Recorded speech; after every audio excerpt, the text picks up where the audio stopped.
Now call the Town of Olive Springs Council meeting to order. Joe, call the roll, please. Robert Miller, Here. Jeff Bass, Here.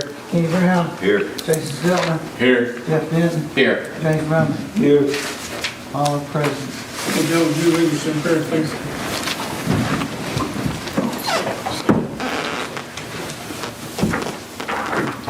Our Father, we come tonight and we pray that you will bless these men in this town, that you will give us wisdom.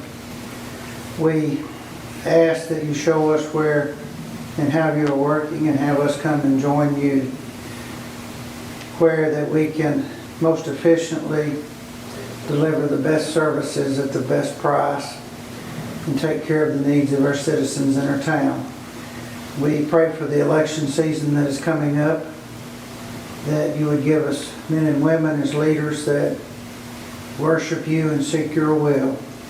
We pray for the war in the Ukraine region, that peace will come as quickly as possible, where that the bloodshed and the turmoil would end and the rebuilding could begin. We pray for our servicemen and women at home and abroad, our first responders and policemen and firemen and the other folks that offer us care and services at a moment's notice. We ask all these things in thy Son's name. Amen. Amen. Thank you, Mr. Joe. That's the flag. Just a minute. I'll lead us if you don't care. Yeah. Salute. I pledge allegiance To the flag of the United States of America and to the republic for which it stands, one nation, under God, indivisible, with liberty and justice for all. Thank you. I didn't turn around on purpose, but I sit down on purpose, I guess. And still do good. Pushing off on these, and it's easier if I turn around, but should have done that first time I got it, right? Okay.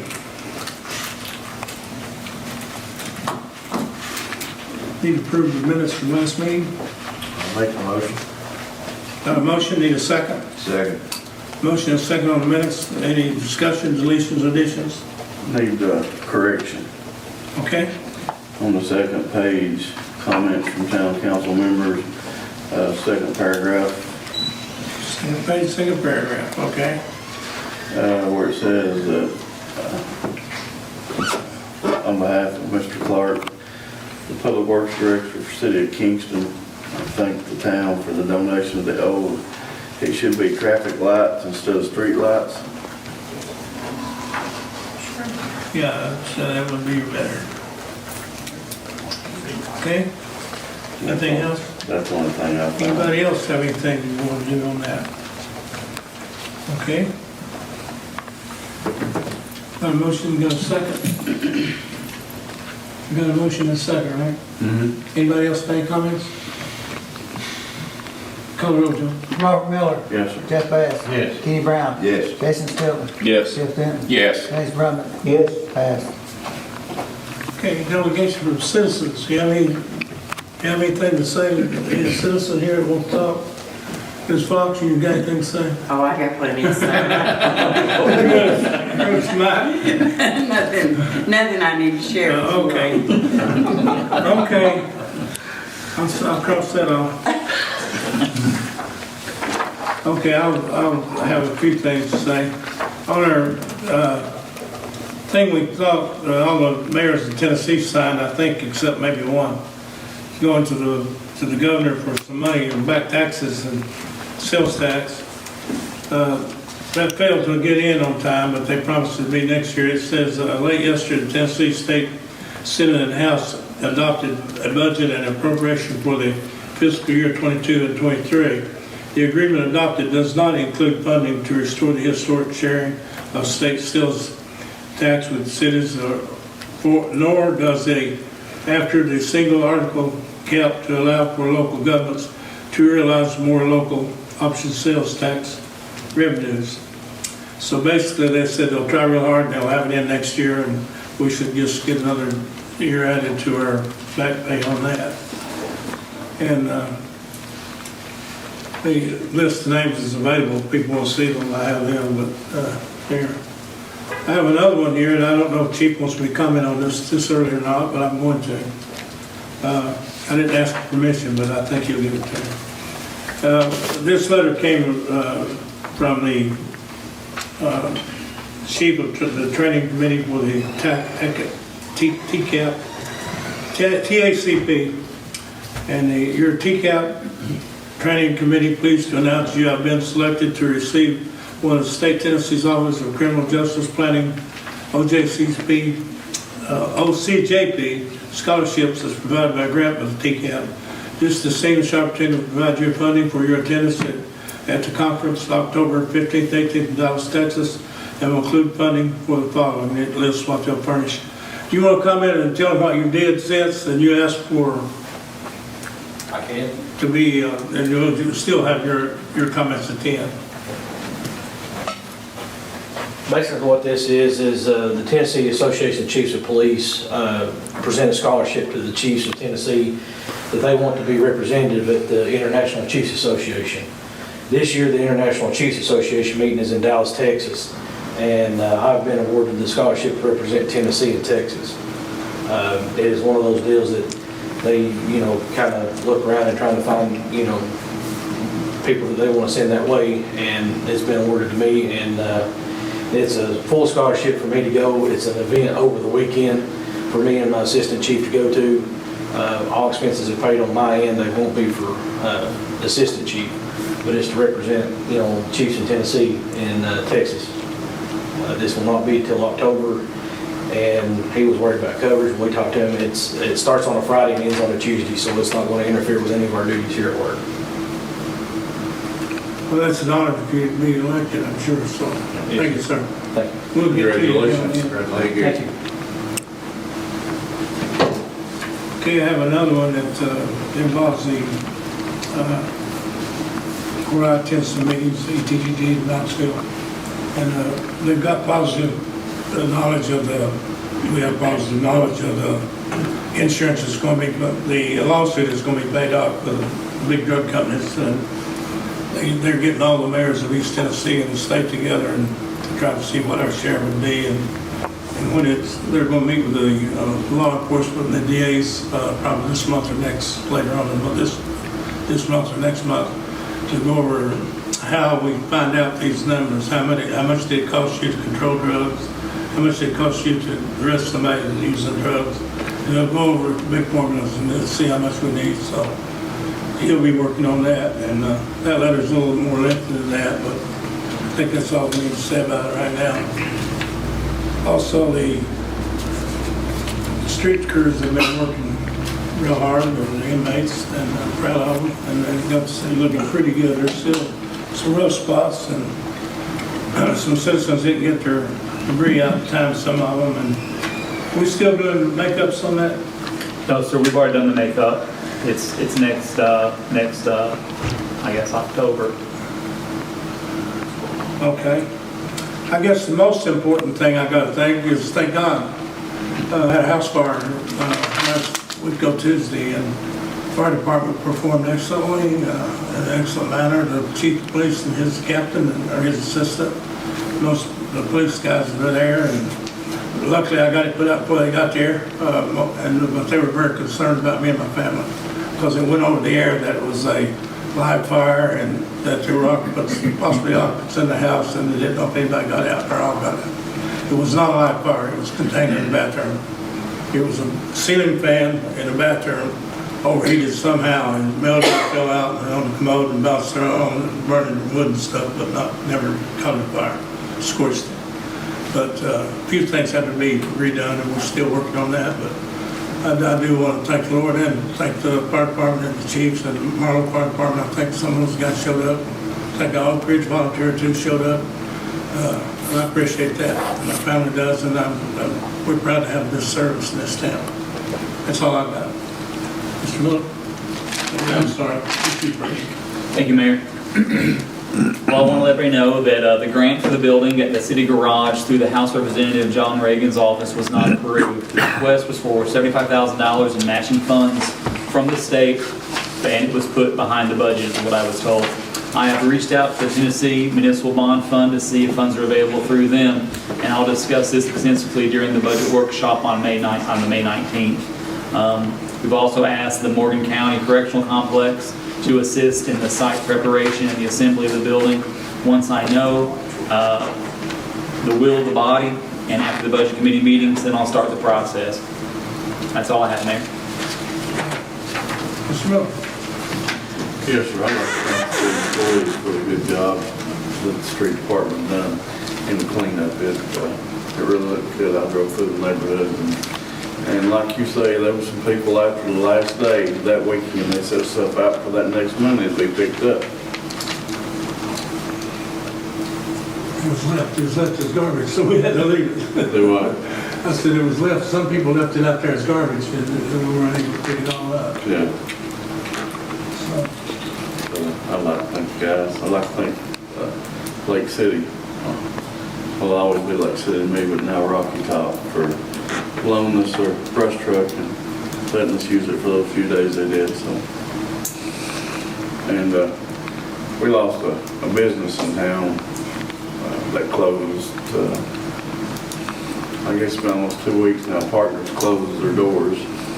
I was very sad to see that, see them have to do that, but they said they couldn't make the ends meet. couldn't afford to help. I hate to see people, well, they couldn't get help. That's right, nobody worked for that.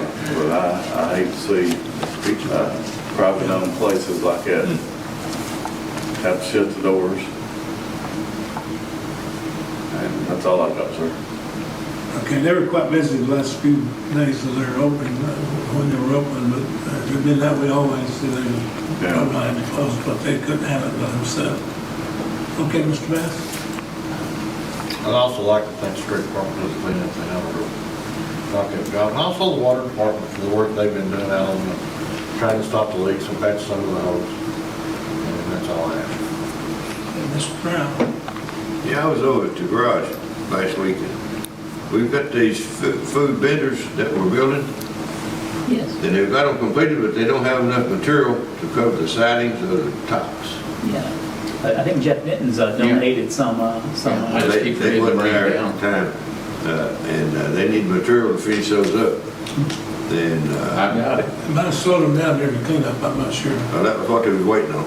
They were waiting on material. And that's on me, I had forgotten to bring it And to them. I thought I'd find out what, if we could get some help for them, you know, and so we know where the help's at. And also the city workers had to do some land work down there and dug a ditch out, which they did, and I appreciate them doing that, and I'd like to thank them. And other than that, that's all I have. Okay, Ms. Stone? I have nothing. Okay. Going over there, Mr. Denton? I do have something. I'd like to discuss our city parks and the people that use it. And the majority of the people that use it are children. And there have been verbal altercations down there. There have been physical altercations down there.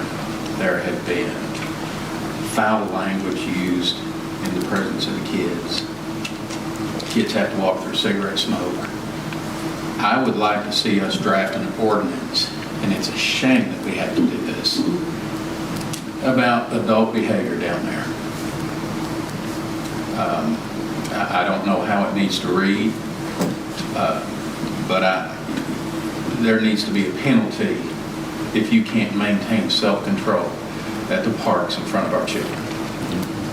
There does. They shouldn't have to walk through cigarette smoke. They shouldn't hear somebody, even if they're sitting in their car with the windows down, dropping F-bombs. I know of one physical altercation that happened down there a couple of years ago in front of the kids.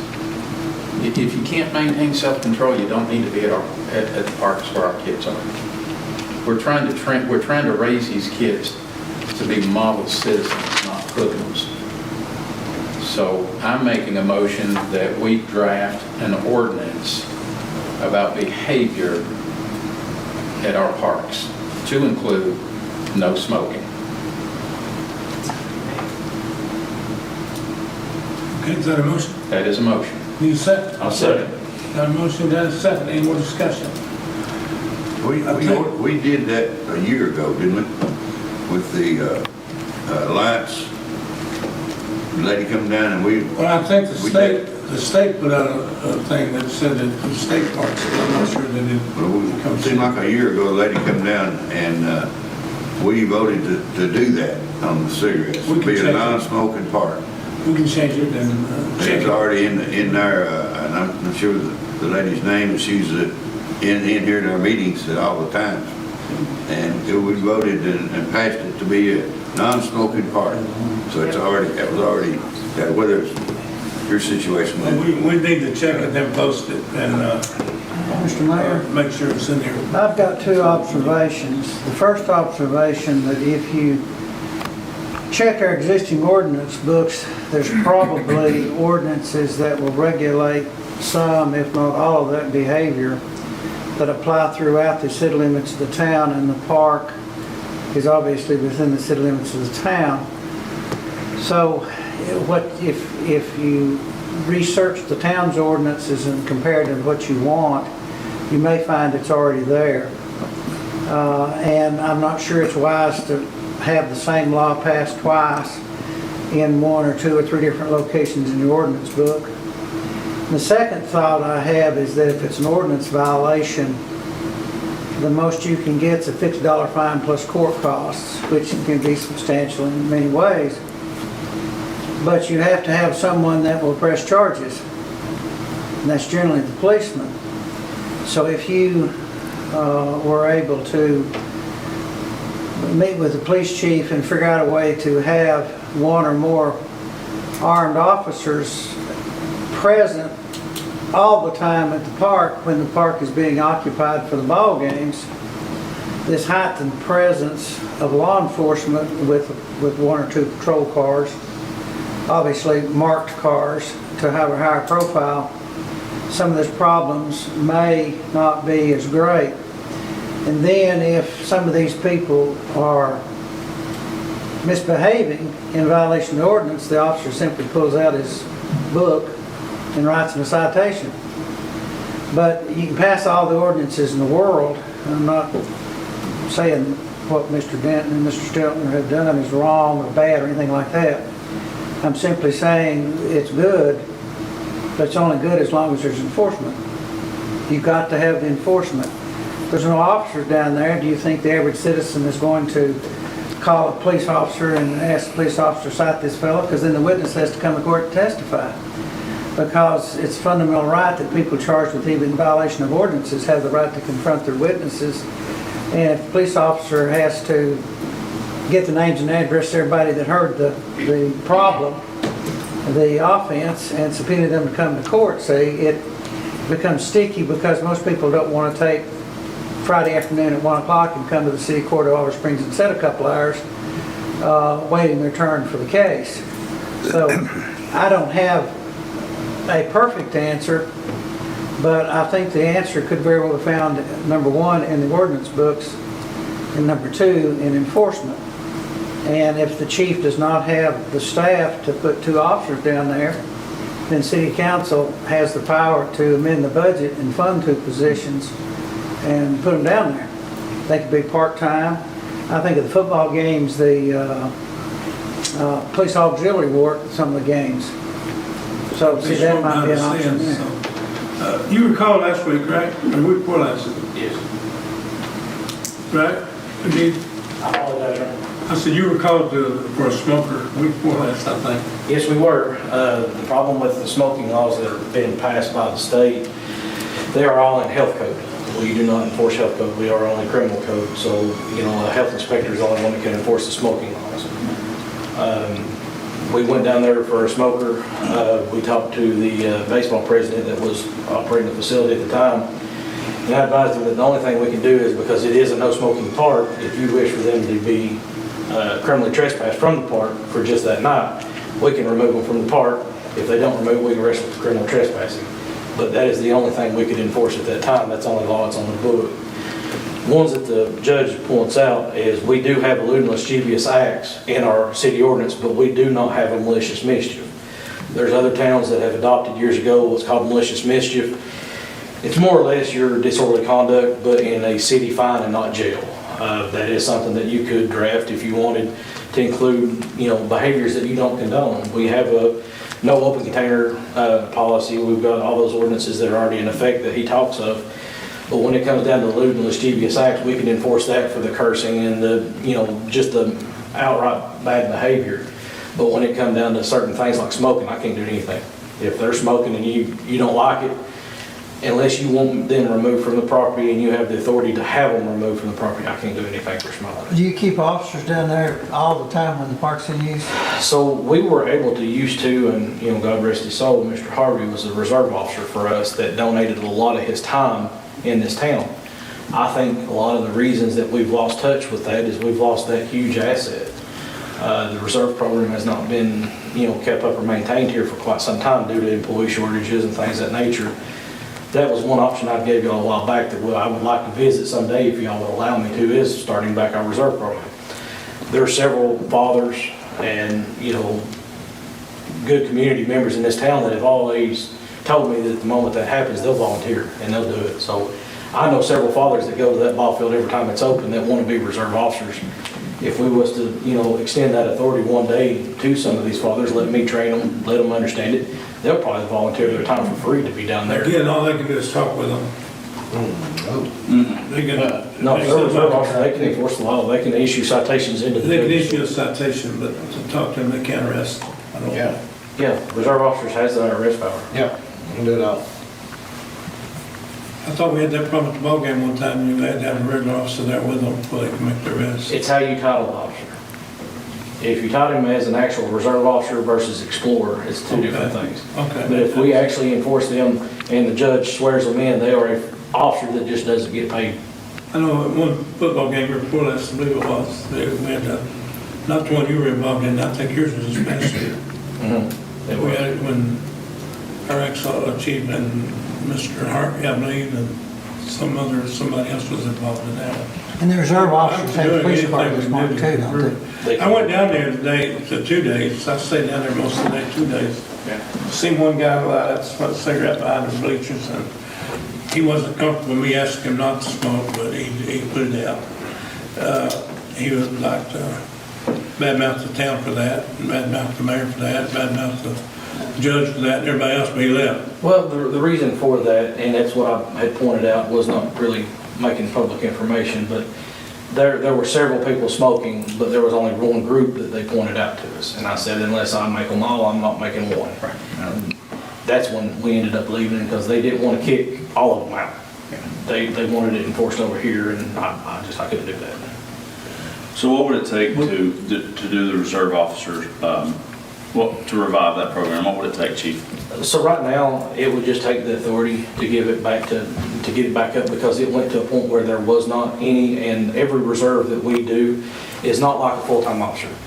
You take a full-time officer, I can hire him, put him through the training, get him certified, get him here, and then I bring him to y'all to become a full-time officer, to remove him from probation. However, me and Thomas has looked at the charter. The charter says the only reserves can be hired has to be by y'all. So if He's exactly right. How it works is that he picks them, you guys approve them just like a regular employee. So if you give him authority to start a reserve officer program, he would pick a bunch of them and bring them in front of you guys to approve. So basically, we just need a. Then I rescind my earlier motion, and I make a motion to allow the chief to hire reserve officers. I'll second it. A motion, got a second. Send your second. As a point of parliamentary procedure, I think the chief doesn't have the authority to hire them beyond 90 days, where it has to be approved by the council. Or would you select them and get their agreement and come to the council and let council hire them and then you train them? What's the proper procedure? It could be either one, but he'd probably just, if it was me, I would hire them, but not train them until the council approved them. He's gonna do a background check and everything on them, so. Yeah, any candidates that work for a police department, whether they're full-time, paid, part-time, or anything, they have to go through psychologicals, physicals, at least a minimum of 80 hours training for use of force, police conduct.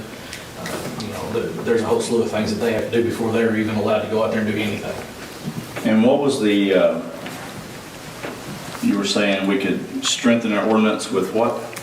So most towns, and you know, like I say, I just speak with experience from the neighboring towns I've been with. One of the laws that is not on the books here in Oliver Springs is what's called malicious mischief.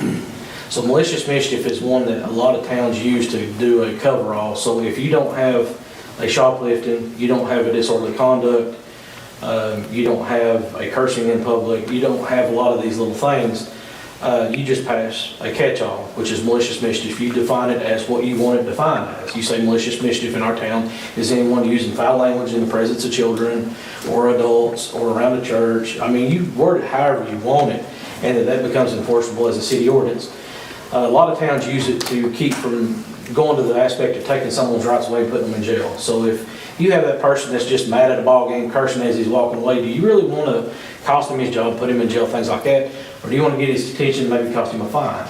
That's what malicious mischief is. It is not a jailable offense. It is only a fine imposed through a city court as a city ordinance. So the most that could happen, like the judge was saying, they would come to court at 1 o'clock and they would be heard on a city ordinance violation only. And so at the most it can do is cost them up to a $50 fine plus court costs. It can be as small as a $5 fine. So court costs are how much, Joe? $211.25. Okay. So basically $265, that's a good slap on the wrist.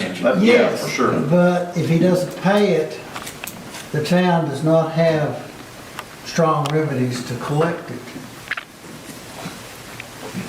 It's a city ordinance violation, so you do not have the power of the state behind it. It's a fine, and so if it's someone that, you know, that has signed the citation, they don't come to court, you know, the judge has several other avenues of having him brought before him. We would have to do things of that nature. It'd be more almost like a collections thing. Have you ever dealt with a collections agency? Yes. Oh, my word. The civil We got one. fines and costs in the city court are considered to be civil in nature. The General Sessions criminal jurisdiction in the city court is considered to be criminal in nature, and there's a huge difference in the standards of proof and the things that you can do to have people arrested. For example, if you have a fellow doesn't show up on a traffic ticket, you cannot have him arrested for failure to show up on a traffic ticket. If he's charged with a DUI and a speeding ticket, you can have him arrested on a DUI, failure to appear. Now, it may be possible to have a person arrested on a traffic ticket for failure to appear, but that becomes a misdemeanor, and the Attorney Generals have requested that the misdemeanors be prosecuted in Clinton or Oak Ridge or Kingston or Wartburg. And so what you run into is Mr. X is charged with a speeding ticket in Oliver Springs, and if he lives on the Anderson County side, then we have to go to Clinton or Wartburg, Clinton or Oak Ridge, and have him arrested on the misdemeanor failure to appear. And you have the speeding ticket in this court and the failure to appear in that court. Officers are traveling to Oak Ridge or Clinton to prosecute the case, and they're not available to be within the town to enforce the law. There are remedies, but they're time consuming, and the chief has to, along with me as judge to a degree, we have to try to figure out how to best use the resources we have to get the best result, because, you know, we could go after a lot of people and do nothing but chase these people who don't show up for court, and then the speeders and the other drug people that do business in the city that need to be arrested would not be arrested because they don't have the manpower. So if we passed an ordinance on malicious mischief and we post a sign down there at the park that says, if this happens, here's the cost. You can post that, yes, but as Chief said, the reserve officer or the police officer has to write Mr. X a citation and have him come to court on a given day. And then if he pleads guilty, then there could be a fine and cost. If he pleads not guilty, we have a hearing. I'll bet with the officer's presence down there, a lot of bad behavior will just go away. For sure. I agree. I would think so, because you have one, you know, they could work the crowds, and, you know, you have your officer, you have a place for the police car to park in a prominent location where everybody sees it. So Chief, do you think it would be advantageous of City Council to pass the malicious mischief ordinance to strengthen, or just do the reserve, see the reserve officer program, see how it goes, and if it doesn't fix our issue, then follow up with malicious mischief, or coincide both together, or your thoughts? I would say if you have enough time to devote to both, do both, because it is a tool that we can have when you have an issue that we have a catch-all. So right now, we don't have a catch-all. So you talk about the things of the smoking, the foul language, things of that nature. The most I can do right now is push it to the criminal level. If they've got enough for a probable cause to believe that they've committed disorderly conduct, they're going to jail. If you have that person that just needs to be awakened with a citation and a fear of the fine of what it's going to be when they come to court and see if they have any remorse, that would be your malicious mischief. There are ways of, dealing with it. You can even put any kind of collections thing like that we have in the newspaper saying that this person was found guilty, of malicious mischief in Auburn Springs for cursing or for whatever, and it'd be posted in the news outlets. That will get someone around pretty quickly.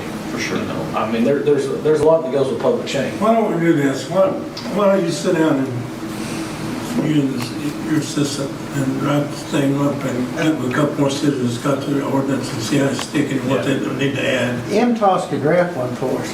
Yes, and get it drafted and then bring it back to us whenever. Can you make it by the next meeting? Yes, sir. Okay, and do that, and rather than rush into it and maybe. And then, meantime, it wouldn't hurt to have a PA system down there where we can make announcements periodically. No smoking in this area, We do it at football games, we announce it. It don't help a lot sometimes, they hide, but. I don't know if it'll help, but I have an outdated. They have a PA system. Oh, down there? Yeah, they call the ball games. I know they do for the baseball field, I don't know about the softball. No, Softball they field. don't. You been there this year? I was down there when the girls won the championship. They have it for those games, but not for the kids, little kids, they don't use it. You can get them to bring it out. It belongs to the park. You gotta have one that's going outside the ball field, you gotta have it where the covered people walking in the gate. Well, we had one donated to us a while back, a portable one that I have at the office that we do not have use for. We have them in every one of our patrol cars. So I would not have a bit of problem donating that. If Yeah, but y'all are okay with that. The guy that's in charge of the concession stand probably might make that announcement. It's usually one of the officers of baseball and organizations. We can get it to them, that won't be a big problem. Okay. Yeah, a question. Yes, sir. We've got a park here in Alfred, but we also got Norwood. How do they handle their situation? Oh, Lord. They don't. They don't. They don't? No, so the problem we've had with Norwood, we've had to go and shut their field down 2 or 3 times just this past year. They do not hire officers, they do not have outside security, they handle it in-house. They have had their privileges revoked twice now over fighting, stabbings, everything that they've had out there. It's a fact. They have been ordered by the school system because the Anderson County School Board is the one that runs the field and owns the fields. And over this last revocation, they had a meeting and says that it is mandatory for them to have at least an Auburn Springs or an Anderson County officer there at all times for any games. Anderson County Sheriff's Department has refused to send any officers, and they said they will not because of the issues there, that it needs to be dealt with more swiftly. We offered our officers, but we said due to the size of their crowds, we required a minimum of 2 officers at 4 hours because we're not going to call an officer in, get in full uniform, and come for 1 hour. So he needs to be paid for a minimum of 4 hours. They done it for, I can't quote exactly how long, but it was a very short period of time. And then I was told that they alleviated it. They found a gentleman that has a private security license, and they have been hiring him on the side to do their security. So we have a city park there, it's there in the county, so. Well, that's under different. It's within our city limits, but it's not our property. Not our property. So we don't maintain it, we don't set the rules. We just show up after mayhem has happened. That's it, okay. That's what I want to know, the difference. Yeah, it's, my verbal opinion on it is it is structured horribly. It is not safe. I've literally been there while a man was being stabbed by his significant other over some lewd comments. I mean, they do not care there. It's a dangerous place. All right. And so how that happens is they have these tournaments, and they bus in teams from all over East Tennessee and Middle Tennessee and every place else, and they play there, and then, I'm sorry, but you get some questionable people of character and integrity. Yeah, well, it's like one of the last coaches that they had up there. They started asking us to do background checks on him. He had committed 2 drive-by shootings and was in an investigation for another one, and he was one of the coaches out there. On the Little League? Yes. How do we shut that down? I have asked Anderson County School Board twice, and I have been overruled twice. Well, I think what we need to do is get out this kind of support from law enforcement. You already have the Sheriff's Department support. I think we do Their that. Chief Deputy, Robert Sexton, actually went to the school board meeting asking them to revoke Norwood Boys Club being able to use those fields and sanction out of area tournaments, and they are still allowing it to. Okay. Okay. I think we can handle it from doing that. So you guys still want him to start a reserve officer Correct, program? yes. And then he'll. We'll start that and start writing on the ordinance. We'll have to, Joe, we'll need a roll call on that. We have a motion and a second. Yeah, we will, if that's what you all want. We need to, did you already send your first motion? He rescinded, he made another motion, it was Who rescinded. seconded it? Well, yeah, well, Jeff and me. I was trying to get the mayor's attention. Uh-oh. Oh, excuse- I'm sorry. Go ahead, sir. If this has been covered, forgive me, but I don't think it has. I've been on here a few years, and we have long thought about hours of operation as being a deterrent. Are there anything on the books that, I believe Chief Laxton could give some light on that? Bad stuff happens, what, 12 a.m. to 6? You're talking about closing the park. Closing the park. Yeah, we do that now, I hope. Yes, so the way it is right now is it's actually stated outside from, sun up to sundown. I think the hour says no longer past 9 p.m. and no earlier than, I think, 6 or 7 a.m. But what happens with the park being closed, anyone that's caught in there, we have to, basically ask them to leave. If they don't, they can be arrested for criminal trespassing because the park is closed. One of the drawbacks that we have found is when we use the gate system, that the park would get broke into because the kids that are on foot could break into concession stands, steal large amounts of candy, and we wouldn't find it broke into until the next morning because it stopped our patrol cars from being able to go in, shine lights. So by the time they seen the car pull up, unlock the gate, they were done gone. We have a good surveillance system down there right now. We have had 2 vandalisms and been able to solve both by our camera systems that we have installed there. One of the things that we had looked at was putting a camera system down there that my dispatch could monitor all the time. However, with the up in the air of what dispatch is going to look like here in another month, that's no longer an option. Because at one time we were going to have someone viewing the cameras 24/7. Me and Thomas had went down there to install a wireless modem I've gotten to give us direct feed to it. But the camera system that's down there now is outdated. It needs to be upgraded shortly. But at the time, with now dispatch moving around, we're not going to be able to man the cameras 24/7. So we're open to suggestions of however you want it handled, sir. Thank you. As everyone knows, I live right there, and I have things, I've been awakened, and me in the house with the door shut, and obnoxious things are going on down there. Yeah, I was down there today on some, so. So I don't know. I think we need to pull up our bootstraps and do everything we can, including, I'm in favor of this motion that my friend Mr. Left. But I also think we need to, if you look out, you travel across the country, most cities do limit the hours on their, that's my opinion. I was just in a little town in Arkansas about 3 months ago, and they had it well marked that there was no passage except for emergencies on, after, I believe there was after 7 p.m. Central Time. But anyway, thank you, Mr. Mayor. You're welcome, sir. We do close the gates, we're supposed to be, and we will check, make sure that chief will it'll keep motor traffic out, it won't stop them from walking in. They'll have to go down there. When you hear something, please call. So, you hear, Mr. Primmett? All right? Okay, where are we now? Call roll. On the motion, yes. You got the motion, Joe? Yes. Okay, call the roll, please. Robert Miller. Yes. Jeff Bass. Yes. Kenny Brown. Yes. Jason Stiltner. Yes. Jeff Denton. Yes. James Brown. Yes. Passed.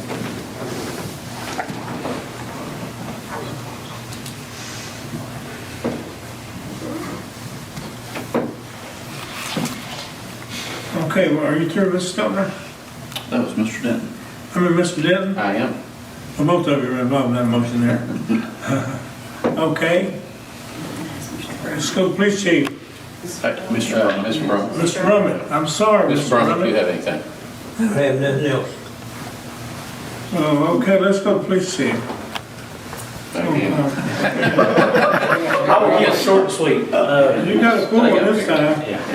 The only thing I want to update you on Calls is, here, people complain already. we've been reached out to from the Historical Society to help with parking. We're going to issue some cones out to Roger Middleton. I talked to Miss Joyce today. I reckon Friday, Saturday, and Sunday, all 3 days, the high school, I guess drama club is having plays at the Historical Society. It's almost sold out. So there'll be a big turnout downtown. And then the next weekend, they're having a movie theater, movie going on there. That's cool. So we've got that. And then May 21st, if y'all still keep it on your calendars, we've got the Crafts and Car Show at the Beach Park Church parking lot. As of right now, last I checked, we're at over 65 vendors and about 8 car clubs coming. So I think it's going to be a very large event. I know last I spoke with Mark, they have a spay and neuter truck coming with the adopt animal stuff with the Roane County Animal Shelter. They're handing out vouchers for animal shots, so I think there's going to be a huge turnout. So if you're going down the boulevard, you'll see it. Cool. Thank you. No problem. Mr. Fire Chief. How you doing, sir? I'm all right. How about yourself, gentlemen? Only thing I've got point of attention is we just finished up a basic fire class being hosted at our station. That's county-wide. We had one person in that class. I did want to bring this up with some of my people that was kind of just visiting, but Mayor saw kind of how the mutual aid system works with his house, unfortunately. But we had two trucks on 2 different days go to Sevier County for the mutual aid call out for that. That's part of the statewide call out. First day we sent 2 gentlemen and our engine 1. On the second day we sent 2 more with our brush rig, and that was much needed. Them guys worked for their 12-hour work rotation with about an hour and a half of break, and that was it. The first night they went up there, they sent them guys right to work, and they worked all night. That would have been Captain William Burney and Lieutenant Robbie Van that went up the first night. And then the second night was firefighter Corey Braden, and then firefighter Isaiah Wilder. So all them guys done a really good job. At the same time, he's running calls here.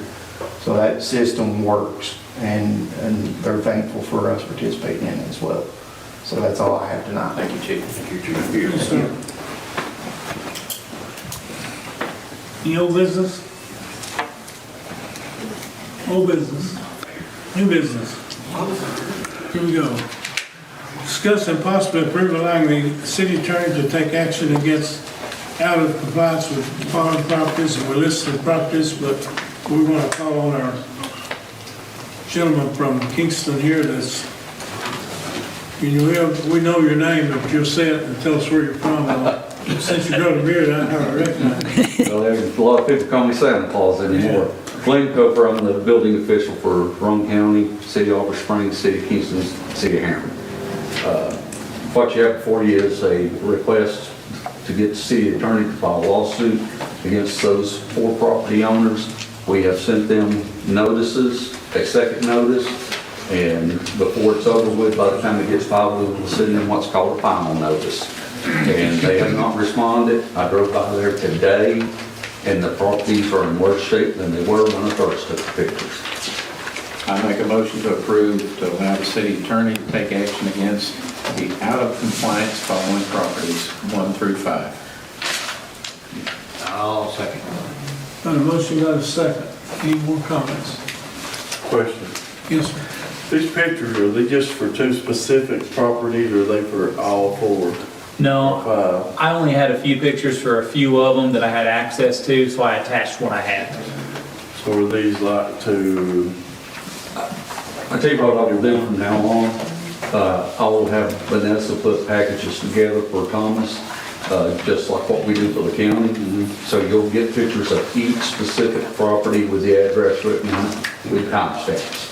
Thank you. You're welcome. Is this gonna be a time limit, time consuming project, or?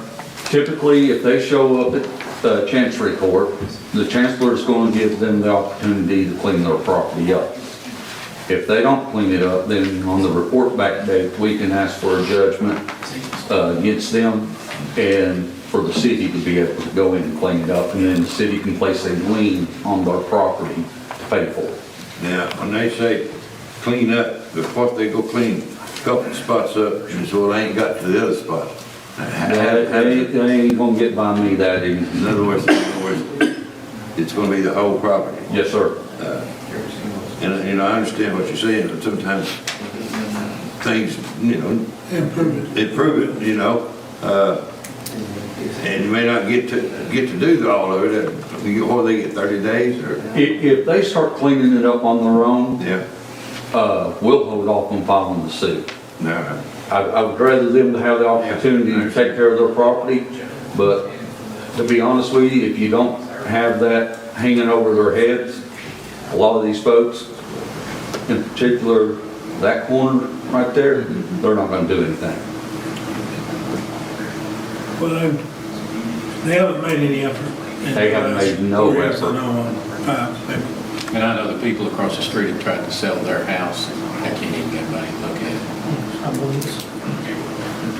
I don't know, I think you and I have been down. When is this gonna take effect? If you guys pass this tonight, then I will get with Tom McFarland and start the process of getting the documents transferred to him so that he can start drafting the cases and submit them to Now, you'll see the Chancellor. resolution, right? And all 5 of these properties are in Roane County, so this will go to Chancellor Williams. Chancellor Williams is very familiar with me. Okay. So are all 5 of these dwellings occupied again? Yes. They are. Yeah. This is the same. Have we done anything prior to this? Oh, yes. And they just covered nose up, or what? We've had properties, before when I was doing all the nuisance stuff for the city, we had properties cleaned up, and we have had proper houses tore down under the codes of and ordinances of the city. We haven't been doing the nuisance properties, so we helped out with this one, and we're going to take care of that little section right there and build what we call case files, okay? So we document everything that we do, every visit that we make, every phone call that we make, every time we talk to the property owner, and we put all that together just like what the chief would back here trying to build a case against somebody, so that when we walk into court, I can take that and hand that to the chancellor and he can see while we're. I mean, these people, these property, have they been sent any kind of notice? They have been sent a notice of violation, a second notice of violation, and by the time this gets to the court system, they will have what's called a filing notice. It's not certified. That's within how many, month, 2 months? Oh, every 30 days. Every 30 days? Yeah. So they've had property 6.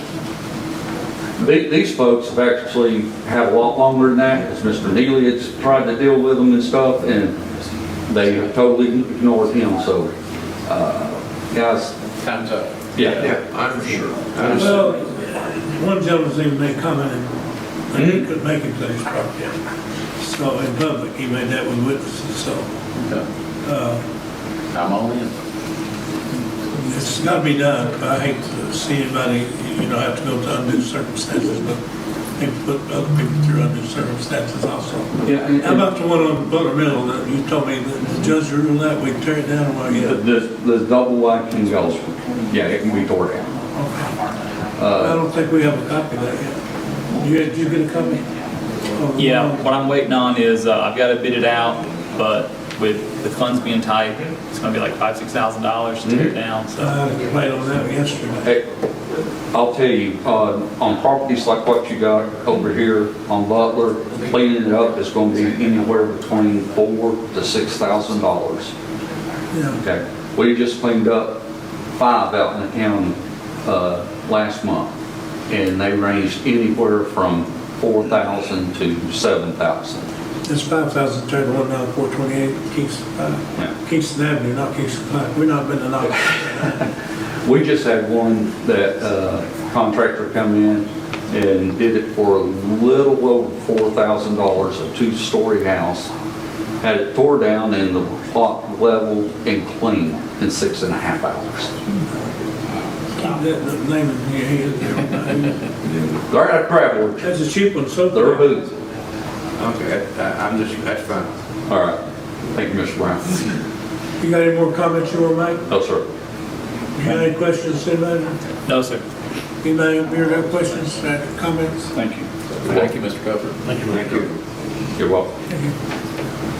Okay, any more business come before the board? Do we vote on it? Or do we Yes, get you better vote on it. Robert Miller, Yes. Jeff Bass, Yes. Kenny Brown, Yes. Jason Stiltman, Yes. Jeff Denton, Yes. James Brummett. Yes. Passed. Okay. Any more business come before the board tonight? Motion to adjourn? So move quick. Anybody second? I'll second it. Those in favor, stand up. All in favor? Or move back.